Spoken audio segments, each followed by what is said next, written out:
professora Rose Sampaio para falar em português, uma coisa que me empolga muito. Eu, graças a Deus, tive professores fantásticos como o Raul Sá, um mestre nessa terra, a professora Candolina. E hoje eu diria que eu tenho a minha amiga, a professora Rose Sampaio. Amiga. Que se você tiver dúvida, amiga e professora também, amiga, né? Amiga com letras garrafais. E se eu tiver uma dúvida também, eu vou tirar com a professora Rose Sampaio. Eu vou fazer o seguinte, vou bater um papo com ela. Se você tiver alguma dúvida, você pode ligar para cá no... Bota o telefone aí, Jesus, por gentileza. 3533 9600. Pronto. E a mensagem de texto, mensagem de voz, você pode mandar nesse telefone aqui, por favor, senhorita, é o 981659650. Se não, você pode ficar ouvindo. Se ligar, 35339600, opção 1. E você pode bater um papo com a professora Rose Sampaio. Querida amiga, professora Rose Sampaio, um beijo, querida amiga. Boa tarde. Mara, é sempre maravilhoso estar aqui com você. É uma recepção. Eu noto que é legal. E você sabe que eu gosto de te entrevistar também, né, amor? Eu sei disso. Nós nos divertimos, hein? A gente se identifica, é questão de pele, diz assim. Pois né? é. De pele, pois é. E aí, querida, tudo bem? O Cheio povo de está novidades. falando melhor, como o povo continua falando errado. Olha, atenção, meu povo, estamos aqui com a professora Rose Sampaio. O povo podem ligar, ligarem agora. Que erro é esse, hein, professor? O povo podem ligarem agora. O que é isso? Não. O que é isso? O que é isso? Diga aí, professor, o que é isso? Olha, o nome é horroroso. É uma silepse. Silepse. Que é uma concordância ideológica. Algumas são inadequadas, tidas como inadequadas, mas na cabeça do falante, quando ele trata o termo povo, ele tem uma ideia de mais de um. Se ele tem a ideia de mais de um, significa dizer que o verbo, na cabeça dele, vai para o plural. E todo mundo faz um deslize desse de vez em quando. Algumas silepses, elas são marginalizadas, como a gente vamos, o povo vão. Algumas são marginalizadas e não estão de acordo com a norma culta de língua portuguesa, que trata o seguinte: o núcleo do sujeito, se ele está no singular, eu basicamente terei de colocar o verbo no singular. E apesar de a palavra ser uma palavra com uma ideia coletiva, ela está no singular. E o verbo vai ter que estar no singular também. Em compensação, Mário, na construção, o time de jogadores de futebol do Vitória fizeram. Sabe que isso está adequado? Porque pode concordar com os jogadores. Porque pode concordar com os jogadores, com a relação partitiva, como nós falamos. Então, o time de jogadores, que pode ser as duas formas. O time de jogadores do Vitória tenta hoje no Paraná, e o time de jogadores do Vitória tenta hoje no... Exatamente. Por exemplo. Outra coisa, professora Rose Sampaio. O time de jogadores tentam. Isso. Domingo nós teremos no Fonte Nova, Vitória e Conquista. Tá certo. Aí você tem a palavra estádio, né? No estádio, que é o estádio da Fonte Nova. Uma elipse do termo. Isso é possível também de se fazer. Por exemplo... Posso falar, o jogo será na Fonte Nova ou no Fonte Nova? Exatamente. Isso. Na Fonte Nova porque tradicionalmente você acaba concordando com a palavra fonte. Mas tem super lógica tratar do Fonte Nova, porque você está tratando do estádio. A mesma coisa, Mário, você vai passar no Bonocô ou na Bonocô? Pois é, na Avenida Bonocô. Na Avenida Bonocô, porque né? o termo, ele está suprimido. Qual é o termo com o qual você vai concordar? Ai, português é tão lindo, gente. É bonito, né? Ô, professora Rose Sampaio, eu sempre faço essa pergunta. Olha, eu estou batendo um papo com a professora Rose Sampaio, professora show de bola de português, figura simpática, educada, bonita também, acima de tudo. Ela é culta, ela entende tudo português. Se você quer tirar alguma dúvida, muita gente pergunta, daqui a pouco você já pergunta, por quê e por quê? Essa é a pergunta sempre comum. E eu pergunto à professora Rose Sampaio, o que é mais difícil? Se escrever ou se falar a nossa língua portuguesa? Sem sombra de dúvidas, escrever, porque você está num processo mais tensionado, mais formal. O falante não estará participando do processo de comunicação, não é? Com o interlocutor, ele não vai reagir para que o interlocutor entenda de fato o que ele está falando. O processo de comunicação é muito complexo. Um olhar, ele comunica, um gesto. Se você olha para a pessoa e diz assim, ai que bonito, né? Com a cara nada satisfeita, ela não está dizendo que está realmente bonito. Se for num texto, sem a pontuação, sem uma entonação, você acaba confundindo o que o falante está apresentando. Então, lógico, escrever é muito mais complexo. Mais complexo. Professora, ganho ou ganhado? Pois é, Mário, é uma dúvida. E depois tem pego ou pegado. Eu falo pegado. E lembro-me de uma coisa, viu, professora Rose Sampaio? Eu digo sempre que a vida muda de minuto a minuto e as regras mudam também de minuto a minuto, eu imagino. Não, também não de minuto a minuto. Mas meu amigo Raul Sá dizia que pego naquela época era uma bobagem. Ele dizia que era uma bobagem. Então eu falava pegado e eu continuo usando pegado, entendeu? Olha, repara só. Vamos começar com o ganho ou ganhado? Vamos, mas a explicação é a mesma. É a mesma. Existem verbos que são chamados de abundantes. São verbos que apresentam mais de uma forma na sua estruturação. Pode ser na conjugação verbal das pessoas ou pode ser na variação do particípio. No caso, esse aí é um particípio. São aqueles verbos que terminam com ado, com ido, aquelas formas verbais que terminam com ado ou com ido. Esse é o particípio regular. O que é algo regular? É aquilo que não muda, que não varia. Então, você não vai ter a expectativa corrompida a partir da apresentação de um verbo regular. Você cumpre a expectativa. E existem também os verbos irregulares, que são aqueles que modificam a sua forma. O verbo ganhar, no particípio, ele é abundante. Eu posso colocar um particípio regular, que é o ganhado, ou um particípio irregular, que é o ganho. Como é que nós fazemos a diferenciação? A norma culta indica que nós precisaremos identificar a voz verbal, se é voz ativa ou se é voz passiva. Vou explicar. Vamos lá. Se eu digo, o time tinha ganho a partida, ou o time tinha ganhado a partida? Isso. Qual dos dois? Eu diria, o time tinha ganho a partida. O Brasil, Vitória tinha ganho, o Bahia tinha ganho. Eu escreveria e diria tinha ganho. Aí vamos analisar a voz verbal. Quando eu digo que o time tinha ganho ou ganhado a partida, o time está praticando a ação, ele é agente, então é uma voz ativa. Eu não tenho aí a presença do verbo ser, eu tenho a presença do verbo ter. Na voz ativa, a indicação da norma culta é a utilização do particípio regular. Então, o time tinha ganhado a partida, ok?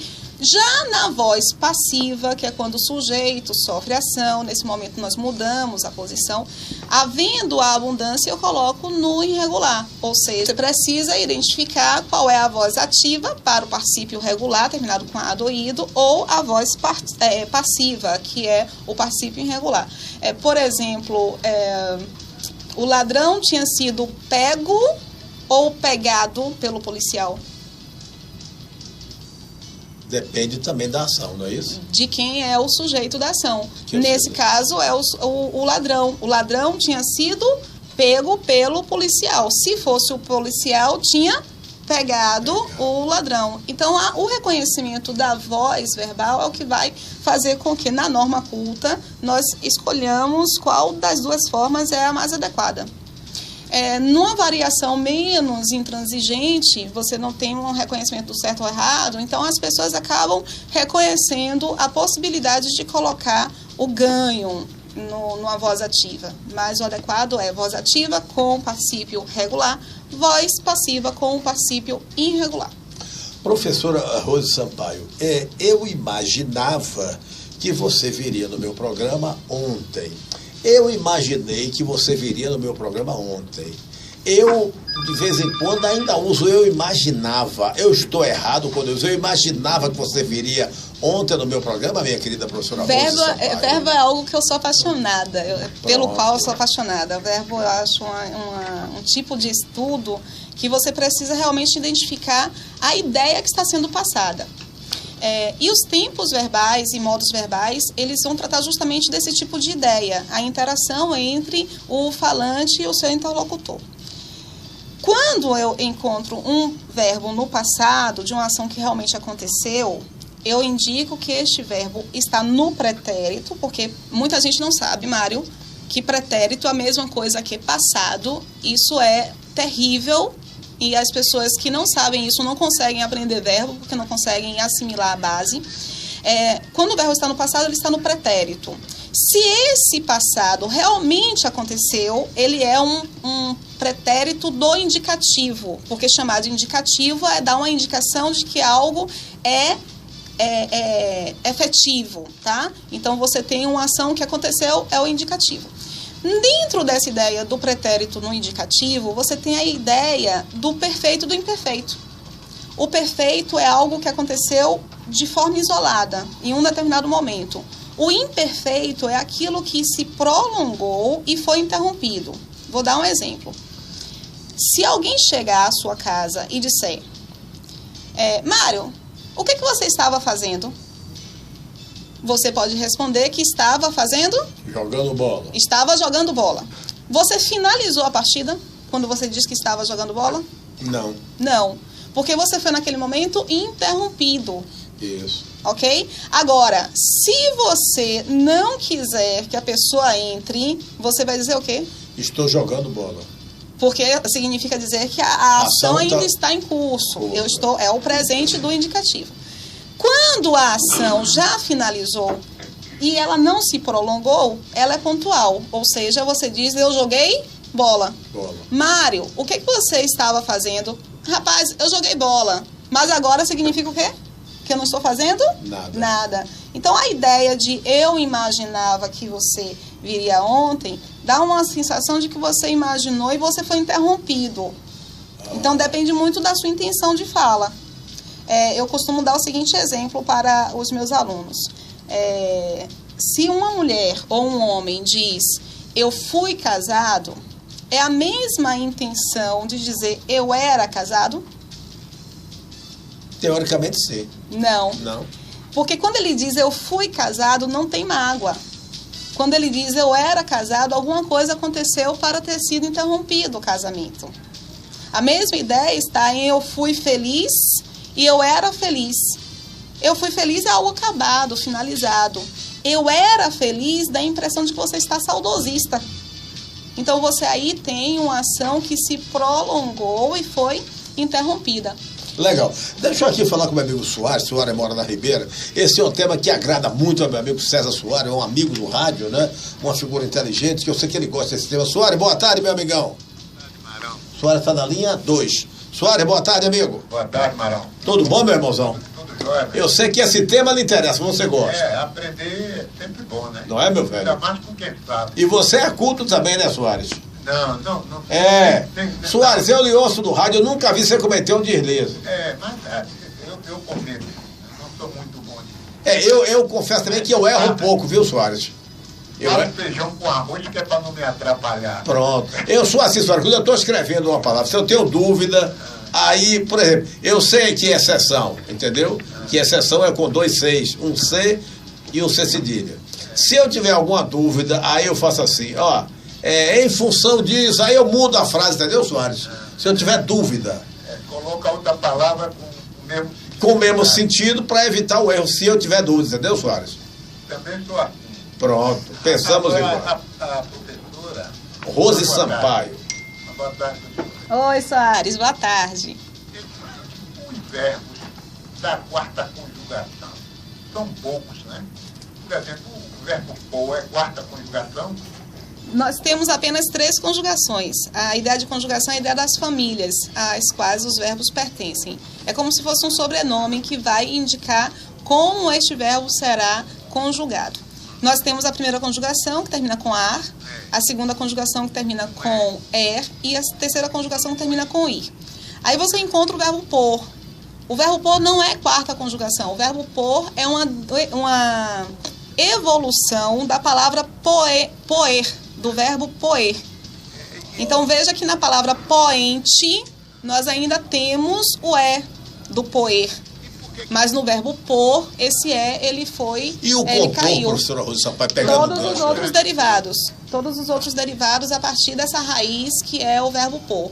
Então, eles não pertencem à quarta conjugação, eles pertencem à segunda conjugação, mas houve uma evolução na palavra e essa palavra perdeu o é. Tá vendo aí, Soares? Cada dia a gente aprende um pouquinho mais. Justamente Mas tem pessoas que falam que pertence à quarta conjugação, né? Pode haver uma linha de raciocínio que trabalhe justamente com esta referência. Mais inovadora. Só que na gramática tradicional nós só temos 3 conjugações mesmo. Correto. A minha dúvida é essa. Obrigado aí. Soares, Obrigada, obrigado, viu, Soares. Trevão? Eu continuo ouvindo. Bom, professora Rose Sampaio, regras do português. Daqui a pouco vou querer que você fale, querida amiga, sobre o aplicativo gratuito chamado Enem Plural, que é articulado pelo professor Ricardo Carvalho, seu colega. Não é isso? Eu Exatamente. quero falar sobre isso. Antes eu queria... tinha algumas regras de português. Ceci Jason e Paloma sabe alguma regra de português. C cedilha. Você só escreve antes de A, O e U. Por exemplo, Açores. Eu tenho um amigo ou uma amiga que mora nos Açores, açúcar e acaçar. Sim. Pronto. M, só se escrever de P e B. Pernambuco e Bamba. Eu sou Bamba, por exemplo. Não começar a frase com pronomes. Me, lhe, te. Que são os pronomes oblíquos. Pronomes oblíquos. Átomos. Essas regras eu sei. Sim. Estou certo? São regras mesmo? São regras. Continuam? Continuam. Tem outras regras, professora Rose Sampaio? Tem uma do C cedilha que é ótima. Qual é? Você vai escrever S se a palavra for derivada de um verbo que termina com der. Por exemplo, sessão. Sessão com 2 S's, vem do verbo ceder. Isso. Com o S na frente, tá? O C na frente. Se eu tenho sessão com o C na frente e 2 S's, significa dizer que eu venho do verbo essa língua ceder. é complicada, viu, professora? Agora, eu sei que o setor, sessão. a palavra setor dá origem à palavra seção com C cedilha. Isso. E com S na frente. Mas porque a raiz dela, a origem dela está na palavra setor. Palavras que terminam com tor ou tó geram derivados com C cedilha. Por isso que exceção vai ser com C cedilha. Porque exceção vem da palavra exceto, ok? Então, como vem da palavra exceto, eu troco o tó pelo são. Ainda tem outra sessãozinha aí para complicar. Não que é é a para sessão de diferenciar. cinema, hein? É a ideia da reunião, que é aquela sessão com o S no início e 2 S's ali no meio. Aí eu pergunto, para um gringo que chega aqui, você, claro, professora Rose Sampaio, deve até ensinar gringos também, eu imagino como é que vai entrar na cabeça dele sessão de CD, sessão de cinema e sessão de repartição. Garanto que na língua dele também tem outras variações. Eu entendo um pouquinho de inglês. Você fala inglês também, professor? Não. Eu falo inglês legalzinho. Eu acho que a gramática inglesa é mais fácil do que a gramática portuguesa. Mas a fonética é terrível também. A fonética do inglês é muito mais complexa do que a nossa. Tem muita variação, muito mais variação do que o português. E só um ajuste aí na sua fala, eu não tenho habilidade para ensinar estrangeiro. Ah, é? Porque como eu acho tudo muito lindo e muito lógico, eu quero ensinar para o estrangeiro, para o meu aluno, a lógica do processo. E o estrangeiro, ele não precisa saber a lógica do processo, ele precisa falar. Meu método é um método que vai apresentar para o aluno que existe uma lógica, sim, que é a lógica da compreensão do processo comunicacional. Então, se você entende como o processo é articulado, você vai entender gramática, você vai entender as regras, ok? Por exemplo, eu posso dizer, este cão mordeu? Não. Não. Eu posso falar, este cão o mordeu. Por quê? Porque existe ou esse cão me mordeu. Eu tenho uma linha de raciocínio aí que vai poder ou não estabelecer lógica no processo de comunicação. E é isso que eu tento mostrar para o meu aluno. 12h26, eu estou batendo um papo com a professora Rose Sampaio. Já? O tempo voa com a gente, batendo nossa. papo, né? Se você quiser continuar ouvindo, se você participar, você liga 3533-9600. E eu digo sempre, opção 1, não tenha vergonha de perguntar qualquer coisa, não. Porque a gente tem que aprender. Essa aí, por exemplo, para mim, também teria a quarta conjugação. A professora explicou que é uma derivação da segunda conjugação, já terminados em O, compor, por, e repor e outros por aí afora. Professor, eu aprendi o seguinte, só se escreve letra maiúscula depois de ponto. Continua? depois de 2 pontos a letra minúscula, a não ser que a palavra venha, por exemplo, eu vou viajar para 2 pontos, Honduras, Estados Unidos. Se você for, tem que respeitar as outras regras de colocação da maiúscula. Mas teoricamente, depois de 2 pontos, a letra vem minúscula? Minúscula. Se você não tiver nenhuma outra regra de colocação de maiúscula, como nome próprio, substantivo próprio, seja de lugar, que nós chamamos de topônimos, seja de pessoas, que nós chamamos de antropônimos, essa regra ela precisa ser respeitada. E também início de citação. Se for o início de uma citação, você também vai colocar com letra maiúscula. Que eu aprendi. Eu vou viajar hoje, vírgula, à tarde, vírgula, para a Feira de Santana. Tudo que eu puder tirar da frase, eu posso colocar, ou devo colocar entre vírgulas, eu estou certo? Não, você não deve colocar. Você não tem a obrigatoriedade. Mas o que não é essencial, a estrutura básica do processo de comunicação, e pode ser retirado, você pode separar por vírgula se estiver numa posição deslocada. Mas se eu tirar o que está entre vírgula e não alterar a frase, isso que eu estou tirando tem que vir entre vírgulas? Depende muito, porque se eu digo para você, a camisa verde está suja, eu posso retirar o verde? Não, porque aí vai descaracterizar. Muito Mas se eu bem. disser, eu vou para a Feira de Santana agora à tarde de carro, você pode eu posso tirar porque eu vou bem para a Feira de Santana. Exatamente. Que a regra é, adjuntos adverbiais deslocados, eles vão ser separados por vírgula a partir de 4 palavras, obrigatoriamente. Até 3 palavras eu não tenho a obrigação de colocar a vírgula. Mas para o processo de leitura ficar mais fácil, mais fluido, aí eu coloco a vírgula para dar uma separada. Mas até 3 palavras, a vírgula não é obrigatória. É o que nós chamamos de locução adverbial curta. Locução adverbial curta é até 3 palavras e não precisa ser separada por vírgula. Peraí, deixa eu deixar a pergunta no ar. O Vitória é bicampeão baiano, campeão baiano, o Vitória, vírgula, campeão baiano, vírgula, joga hoje à noite. Eu posso botar aí o Vitória campeão baiano sem vírgula? Espera um pouquinho só, não me responda agora. Quem é que está aí, Paloma? Aelson. Aelson está na linha 3, na ilha de Vera Cruz, é? Aelson, boa tarde, amigo, tudo bem? Boa tarde, meu amigo. Como é que vai, meu velho? Estou bem, graças a Deus. Uma aula de português aqui, né, Aelson? Com certeza. Diga aí, meu velho, a professora Rose Sampaio, dando show de comunicação aqui, diga aí. Rapaz, eu queria... São várias coisas, vamos poder dar mais português. Várias? Então vamos lá, vamos tentar resumir a primeira, vá. Fui fazer compra. Vou fazer compra. Sim, Vou ao mercado fazer compra. sim. Essa pergunta certa? Se está certa, vou ao mercado fazer compra, botou interrogação? Isso. Compra está no singular ou no plural? Oi? Hein, Oi? Aelson? Oi, foi não. Você botaria o som pra lá. Está no plural ou no singular? Singular. Compras ou compra? Compra. Compra. Compra. A sua dúvida é se ela vai ter que ficar no singular ou no plural? É essa a sua dúvida? Isso, exatamente. Sim. Ela pode ficar no singular ou no plural. Pronto. Agora, se você for compulsivo, é melhor fazer compras. Então manda outra, vai. Tem outra pessoa na linha, Aelson, vá. Caso. Jogo do Vitória. Hein? Jogo do Vitória. Fale. Jogo do Vitória. Sim. Vou pro estádio. Jogo do Vitória. Tá certo? Como é que é, Aelson? Vou pro estádio assistir o jogo do Vitória.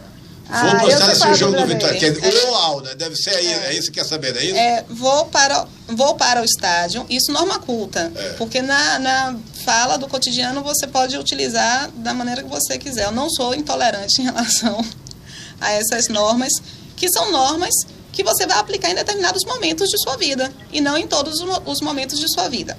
Se eu digo na norma culta, eu tenho que apresentar: vou para o estádio assistir ao jogo do Vitória, porque o verbo assistir nesse momento está aplicado no sentido de ver. E no sentido de ver, ele é um verbo transitivo indireto que rege a preposição a. Ele vai encontrar um objeto indireto. Manda outra, Elson. Pronto. Agora participação vocês aí agora e estão sendo vitória, né? Peraí. Abra ali, pode ser? Repita aí, Elson. Eu não vi? Vá. O diretor aniversariante de hoje pediu para ele falar um pouquinho de gerúndio. Aí eu vou dizer o seguinte, ó. Eu estou parabenizando André Espíndola, está aniversariando hoje, e eu tô aqui fazendo uma homenagem para ele. Que erro é esse? E vamos falar sobre o IFE, falar de gerúndio, e depois também falar do aplicativo chamado Enem Plural. O tempo voa com você, viu, professora? Pois é. A gente tem que diminuir esse tempo, então vamos aumentar aqui, viu, André? Vai Vamos até a tarde aumentar. toda. Diga aí, querida. Vamos reservar um dia na semana para mim. Pronto, valeu. Você é show de bola, Rosa Sampaio. Bom, a supressão do D é um fenômeno comum mesmo. Caixa d'água. Nós acabamos por querermos facilitar a pronúncia e acabamos cometendo isso. Fazendo, comendo e assistindo televisão. Você não pode fazer isso de é um acordo vício, com a norma professora culta. Rosa? É preguiça do falante mesmo. É igual a pra, tá bom. Quem é que diz está bom? É verdade. Quando você diz para alguém está bom, a pessoa já pergunta, tá irritado? Até na Rede Globo mesmo, tá chegando aqui a delegação de São Paulo. Então é normal. Tá chovendo aqui. Agora, é norma culta? Não. É uma variação que você não vai poder aplicar na redação do vestibular. E sobre o gerúndio, que o André pediu? O gerúndio, ele é, coitadinho, super marginalizado, porque nem sempre o gerúndio é um erro. Gerúndio indica que a ação está em curso. Então, quando você liga para o telemarketing, ela diz, estarei enviando para você a documentação, estarei enviando, é uma ideia de que ela vai enviar permanentemente. No futuro, ela vai o tempo inteiro enviar. Estarei fazendo as coisas lá em casa. O estar é uma ideia de permanência. E eu fazer estou ideia apresentando o programa Show do Marão na Tudo FM, agora, hoje trazido a professora Rosa Sampaio. Nesse momento é adequado. Por quê? Porque você realmente está apresentando. Isso. O português de Portugal, exato. O português de Portugal, ele substitui o gerúndio e coloca o infinitivo. Eu estou a apresentar, eu estou a explanar. Mas a ideia é a mesma. Bom, teve a pergunta lá do rapaz de Coité. Do IFEM. Do IFEM. A regra básica é uma regra para a derivação, então vocês não vão poder aplicar isso em tudo, tá? A regra básica será, se o processo for um processo de derivação com um prefixo, mais uma palavra que apresenta um radical, isso significa dizer que você tem que analisar como o prefixo termina e como o radical inicia. Por exemplo, autoescola é um prefixo, um falso prefixo, mas mesmo assim vamos lidar aí como um prefixo. Auto termina com O. E escola começa com E. Se eles são diferentes, eles vão ser atraídos. Então não vai ter o hífen. Já na palavra micro-ondas, micro termina com O. Ondas começa com O. Segunda-feira, então, terça-feira, quarta-feira. Aí já não é o processo de derivação, é um processo por composição. E a regra de composição é diferente. A regra é sempre o hífen. O ex-jogador, o ex-professor. O ex sempre vem com hífen, porque ex é para fora de sua vida. Uma aula aqui da professora Rosa Sampaio, viu, Andrezão? Grande, traga aqui no seu programa também, porque ela é show de bola, não é? Minde, muita gente fala, minde isso aí. Mede isso aí.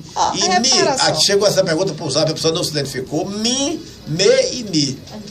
Repara só. A diferença. A diferença é super básica, gente. É muito simples. Uma vez eu perguntei aos 17 anos para uma estudante de letras e ela levou uns 40 minutos tentando me explicar e eu não entendi nada do que ela falou. Depois que eu entrei no curso de letras e comecei a lecionar e vi a simplicidade, fiquei chocada. O min, M-I-M, ele virá sempre precedido por uma preposição. É um pronome oblíquo tônico, aquele que estará precedido por uma preposição. De para mim. De a mim. Você gosta de mim. Você, Marão, gosta de mim. Gosto mesmo. E então, você também gosta de mim. Eu gosto de você. Então, por exemplo, quando eu indico o entre eu e você existe amizade, está inadequado por quê? Porque o eu não vai poder estar nessa posição, tendo em vista que o eu fica